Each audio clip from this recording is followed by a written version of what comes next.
काट कर अपने देश में लेके पाकिस्तान। अच्छा, तो उनकी बेगमों ने कहा कि आप इन दो पाकिस्तानी सैनिकों के सर काट करके क्यों लाए? तो पाकिस्तानियों ने कहा कि हम इन दो हिंदुस्तानियों के सर काट करके इसलिए लेकर आए ताकि पाकिस्तान के लोगों को ये बता सके कि ये है हिंदुस्तानी सैनिकों के सर जो अपने देश के लिए लड़ तो सकते हैं मगर झुक नहीं सकते। क्या बात है।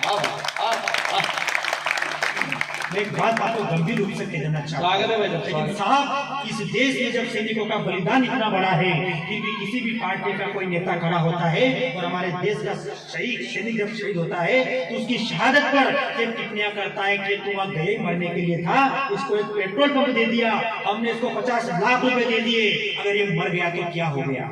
तब मैं एक बात कहना चाहता हूँ मेरे दोस्तों कि एक सैनिक जो गाँव की माता की नोक से पैदा होता है, सड़क पर जाता है, शहीद हो जाता है, और जब ऐसी टिप्पणियां साहब उस पर की जाती है तो एक सैनिक की आत्मा मरने के बाद क्या कहती होगी? तो मेरा काव्य पाठ भाई साहब स्वागत है भाई, समझ स्वागत। एक सैनिक शहीद हो गया, उस पर इतनी बेकार टिप्पणियां कही साहब कि तो वो सैनिक कहता है कि मुझको इस देश से क्या चाहिए था? एक शहीद क्या जाता है साहब मरने के बाद इस देश कि शहीद है शहीदों को ना धन चाहिए।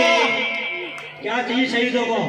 कि शहीद है शहीदों को न धन चाहिए न वेतन चाहिए, उन्हें तो सुरक्षित वतन चाहिए, वतन चाहिए। शहीद है शहीदों को न धन चाहिए न वेतन चाहिए, उन्हें तो सुरक्षित वतन चाहिए, वतन चाहिए।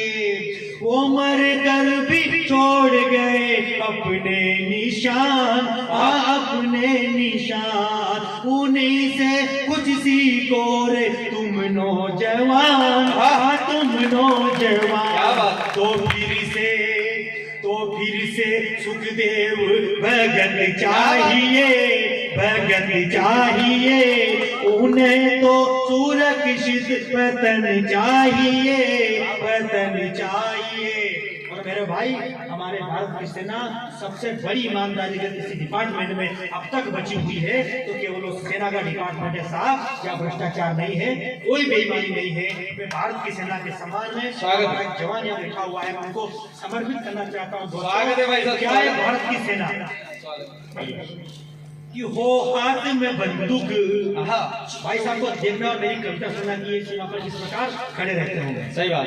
कि हो हाथ में बंदूक और सीना सम्मुख, चाहे सर कट जाए पर नहीं सकती झुक, भारतीय सेना थारे जैसा ना कोई, भारतीय सेना थारे जैसा ना कोई। हो हाथ में बंदूक और सीना सम्मुख, चाहे सर कट जाए पर नहीं सकती झुक, भारतीय सेना थारे जैसा ना कोई। तो तालियां कमजोर है आपकी। भारतीय सेना थारे जैसा ना कोई। साहब वो हनुमान थप्पा जो 9 दिन तक बर्फ में दबा रहा फिर भी जिंदा निकला, वो हेमराज इसकी गर्दन काट कर पाकिस्तान लेके गए। तब कहना चाहता हूँ कि क्या है भारत की सेना कि हनुमान थप्पा की तू उबलती जवानी है, हनुमान थप्पा की तू उबलती जवानी है, हेमराज की माता के आंखों का पानी है। शहीद का जुनून भी है, भारती की शान भी, तू ही है पूजा मेरी, तू ही है आरती, एक साथ तू चलती है दिन रात न ढलती है, दुश्मन के मुंह पर दोनों हाथ से जड़ती है, जैसी तू है वैसी रहना, भारतीय सेना थारे जैसा ना कोई, भारतीय सेना थारे जैसा ना। और साहब ये मेरी अंतिम बेरोनी, हमारा हाड़ौती साहब वो क्षेत्र है, हमें इसलिए अपनी हाड़ौती क्षेत्र पर गर्व करना चाहिए मेरे दोस्तों कि पुलवामा के हमले में हमारे हाड़ौती के 2 जवानों ने अपनी शहादत की है। हेमराज मीणा और मुकुट बिहारी मीणा। मुकुट बिहारी मीणा हमारे झालावाड़ जिले के थे, हेमराज मीणा हमारे कोटा जिले के थे, सांगोद के थे साहब, सांगोद तहसील के। तो एक बात कहना चाहता हूँ, वो मुकुट बिहारी मीणा जिसकी शहादत पर जब उनका अंतिम संस्कार निकाला गया, मैं भी उसमें शामिल था साहब। 50,000 लोग भारत माता की जय और वंदे मातरम के नारे लगा रहे थे। लेकिन साहब मैंने एक चीज देखी, एक चीज जो किसी ने नहीं देखी, वो सिर्फ एक कवि ने देखी साहब, कि हेमराज मीणा की एक 3 साल की बिटिया थी। मैं जब भी ये बात सारे कवि जानते हैं, मेरे राजेंद्र घोड़ कवि है वो। हम दोनों ने जब से हेमराज मीणा शहीद हुए साहब, हमने अभी तक हमारी दिवाली हमारा घर नहीं मनाई है। हम हर साल जाकर के झालावाड़ में उन शहीदों के घर जाकर के दिवाली मनाते हैं। बहुत बढ़िया।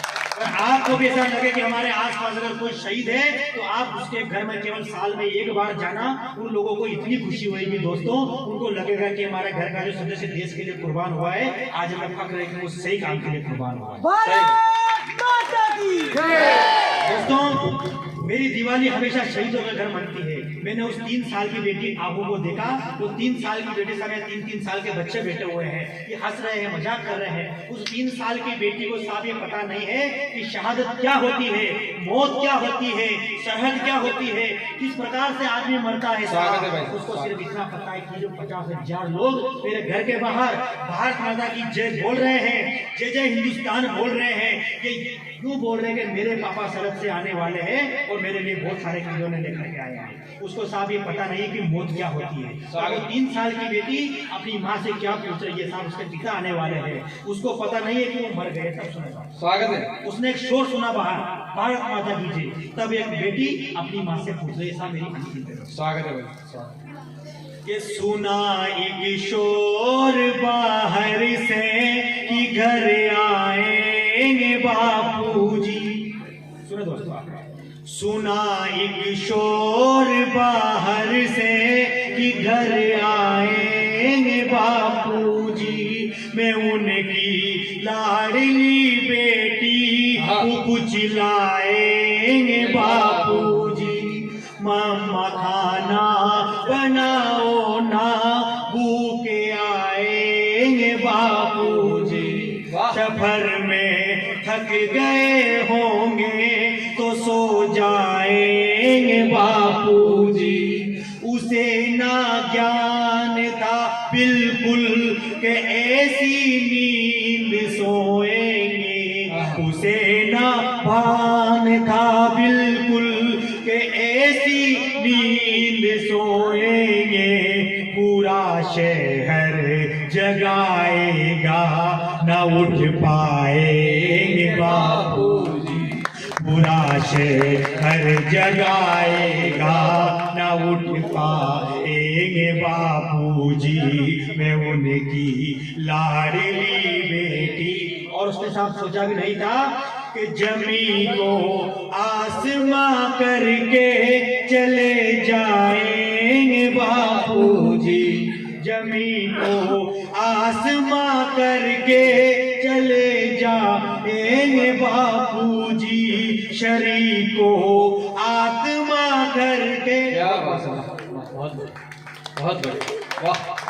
जमी को आसमां करके चले जाएंगे बापूजी, शरीर को आत्मा करके चले जाएंगे बापूजी।